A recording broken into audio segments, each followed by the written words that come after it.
He wants to break us so America can own us.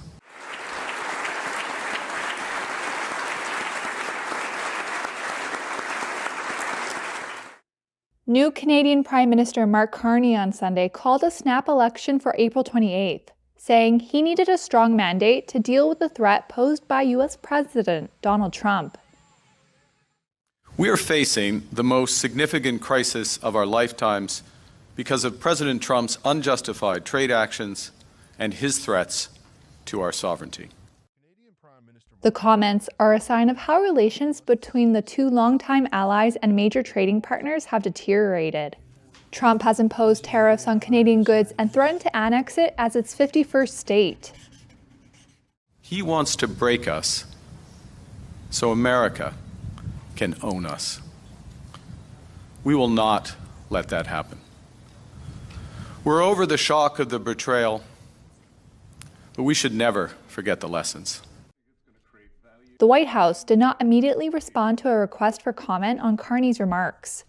Carney, who was sworn in on March 14th, captured the Liberal leadership by persuading party members he was the best person to tackle Trump. The next election was not due until October, but Carney's hoping to capitalize on his party's remarkable recovery in the polls since January. It follows former Prime Minister Justin Trudeau's resignation as well as Trump's threats. Earlier this month, Trump delayed a broad 25% tariff on some Canadian goods for 30 days. He has since imposed tariffs on steel and aluminum imports and threatened reciprocal tariffs on additional goods, including Canadian dairy and lumber, starting April 2nd. Canadians are rallying for their country and seeing a resurgence in nationalism. On Saturday, residents gathered in Toronto to denounce U.S. tariffs.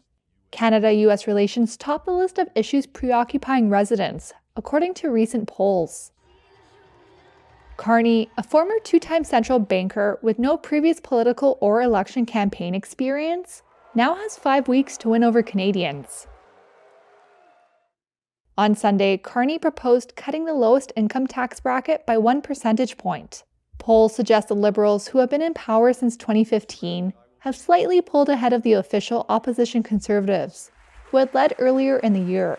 The Conservatives have sought to portray Carney as an elitist, who plans to continue the Trudeau-era policy of high government spending.